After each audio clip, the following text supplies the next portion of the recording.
uJesu wokwethula unenhlanhla enkulu wena obekezela njalo ekufeni wozusiswa umuqhele wodumo ungadinwa udangale lalela umalusi okwalusayo ngabunwa nguyo Jesu malusi usezinsizini ezimbi ungena kukhuluma bika kuyo Jesu useza kuphendula wokunika induduzo engakhulumekiyo yokubusa umzimba wonke ungabi nabuqili.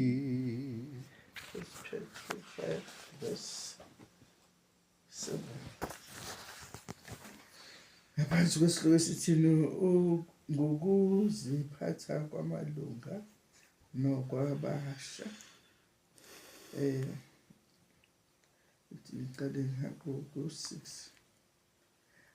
ngalokho zithubeni phansi kwesandla sikaNkulunkulu esinamandla ukuze aniphakamise ngesikhathi esifaneleyo niphose izinkathazo zenu zonke phezu kwakhe ngokuba uyanikhathalela. Qondani nilinde isitha senu Sathane siyahamba njengebhubesi elibhodlayo sifuna esingamgwinya. Ngalokho sizithobe ngaphansi kwesandla sikaNkulunkulu esinamandla ukuze asiphakamise ngesikhathi esifaneleyo.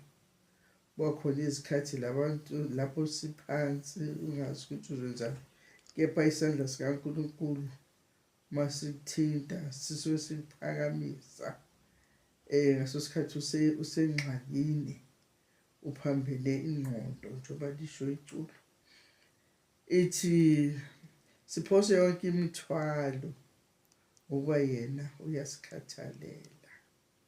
Yonke niphose zonke iy'nkathazo zenu zonke phezu iy'nkathazo zethu phezu kwakhe, noma yini nani siphose kuyo Jesu uba uyasikhathalela. Uthi siqonde silinde isitha sethu Sathane. uSathane uyahamba njengebhubezi elibhodlayo sifuna esingamgwinya. uSathane uyahamba njengebhubezi. Bona ibhubezi maloku lihamba lehla lenyuka nalaphana egangeni lifuna into engayidla ukuthi lihamba liyazungeza lihlaliseki. noSathane naye urawunda kanjalo elokhu esizungeza afuna imbobo lapha angangena khona, ngoba kodwa manje lithi ilokhuzana izinongo simqonde silinde isitha sethu Sathane. Ngoba uSathane uza ngendlela eziningi aloku ahamba ezingela ehamba ilunguza la angangena khona, kodwa ngonaka izwi lakho kulesethi siqonde silinde isitha sethu ngoba uyisitha sethu. Akathanda abantu abakhulwayo, akathanda abazalwane, abathanda abantu abathi baphilela uJesu Kristu bazinikele kuye. Uba yimpi naye, uyimpi nabantu abanjani uSathane. Manje namba melanani naye neqinile ekukholweni, nazi ukuthi zona lezo zinhlupheko zehlela abazalwane benu abasezweni. Ayikho into esingamelana nayo noSathane. ukuthi siqine ekukholweni, sazi ukuthi zona lezi nhlupheko esiphezu kwazo zabehlela abazalwane bethu basezweni nabasendulo esilandela bona. Bazange kube mnandi kubo, bebehleli behlushwa behlupheka.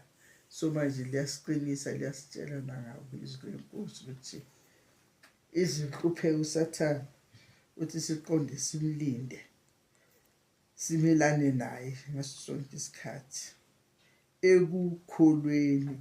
Ngeke sikwazi ukumelana naye singekho ekukholweni. Unqotshwa amandla okukholwa usathane. Uma singakholwa ngeke sikwazi ukumelana naye. Manje simelana naye sisekukholweni, sazi futhi ukuthi zona lezi nhlupheko zehlela abazalwane bethu abasezweni. NoJesu Kristu zamehlela lezi nhlupheko, nabafundi bakhe zabehlela lezi nhlupheko. Nathi ngoba sisezweni ziyasehlela le nhlupheko. Kumanje nje siseyinhluphekweni. Asazi ukuthi nje kusasa uzathi ekhuluma uMinister of Finance uzakhuluma athi mhlawumbe iyavalwa imali yomndende esiyiholayo or akukho interest. Asazi konke ukuthi kuyokwenzakala ini kusasa, uzokhuluma ini kusasa. Manje ngawuthi siphose zonke inhlupheko phezu kwakhe. Amen. Amen. Zinhlupheko zethu zonke noma kuyini nani, wozanini nazo zonke kuJesu umkhululi, ucindezelwe ukufa uphambene ingqondo,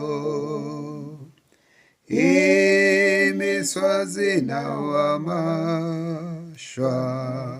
uJesu okwethula, unenhlanhla enkulu wena obekezela njalo,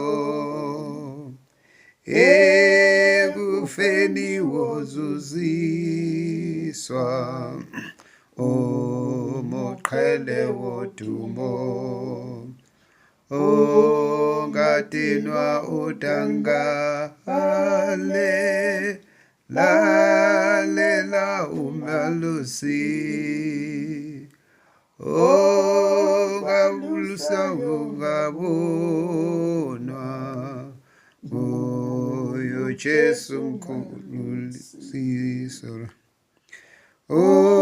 Usezinsizini ezimbi, ungena kukhuluma, bika kuyo Jesu, useza kuphendula, wokunika induduzo engakhulumekiyo, yokubusa umzimba wonke, ongabi nabuqheli.